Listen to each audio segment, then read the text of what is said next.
Peter Schrager from NFL Network's Good Morning Football, talking about the Browns relative to the rest of the NFL. The Browns have as good a roster as just about anybody outside of Kansas City. You look up and down this roster. Chubb might be the best running back in the league. You know, Amari Cooper's a number one wide receiver in this league. Myles Garrett might be the best defensive lineman in this league. They're loaded. And they added someone this offseason. Jim Schwartz, defensive coordinator. Let's go. I think it's kind of interesting. Schwartz has this great term that he talks about for his interior defensive lineman. He's looking for Ferraris, not dump trucks. And he wants to go. And remember, when they were in Philadelphia, when they were good then, in Detroit, he would have waves of different defensive linemen. They would just come. You look at this defensive lineman now. Dalvin Tomlinson, obviously. You have now Zadarius Smith. You have Myles Garrett. They have waves and waves of guys. And if I look at Stefanski, hey, Coach of the Year a couple of years ago. Understandable. Things got a little weird the last 2 years. Well, obviously, the Watson thing is the giant shadow over all this stuff.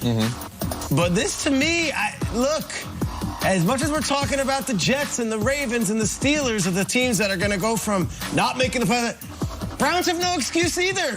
They're really good. And they have a Coach of the Year as their coach.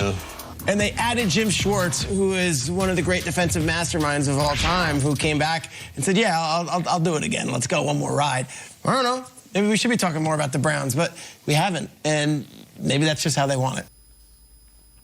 Quincy, when you think about it, I agree with him about the Browns relative to, I don't even know if I would say Kansas City's roster is ahead of theirs.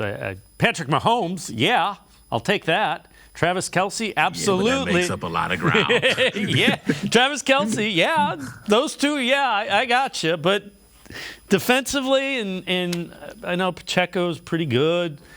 But other than the roster, I mean, you can't apples to apple it though. Like that's where I'm at with it. Like when you have Patrick Mahomes and you have Travis Kelce's like, the Bulls roster wasn't that cool. That wasn't that good. They just have Michael Jordan and Scottie Pippen. It's like, but outside of those two, does it matter? So it's one of those things. But like, they're not the most impressive roster. If you just look at it and you go, okay, with the quarterback position, you try to keep it all in the vacuum. But we know that the quarterback position kind of affects everything on the team. And when you have the best quarterback and arguably one of the better receivers, not even just tight ends in the game, then you're gonna do damage. And then also, like, they got Chris Jones too, who's really, really good. He reminded us that during the AFC Championship game.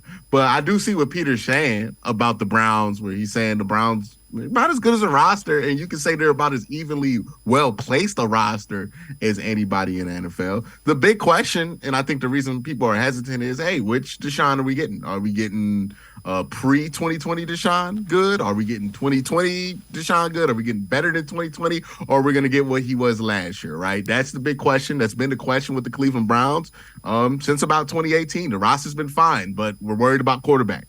That's kind of been a thing. When the quarterback plays good for the Browns over the last 4 or 5 years, the team's been good. When the quarterback play's been inconsistent, the team's been inconsistent. So that's going to be the biggest question for the Browns, and that's going to be why everybody's not so sure, because there's reason to not be sure about the quarterback until Deshaun Watson steps out there for 2023 and shows if he's the same guy that he used to be.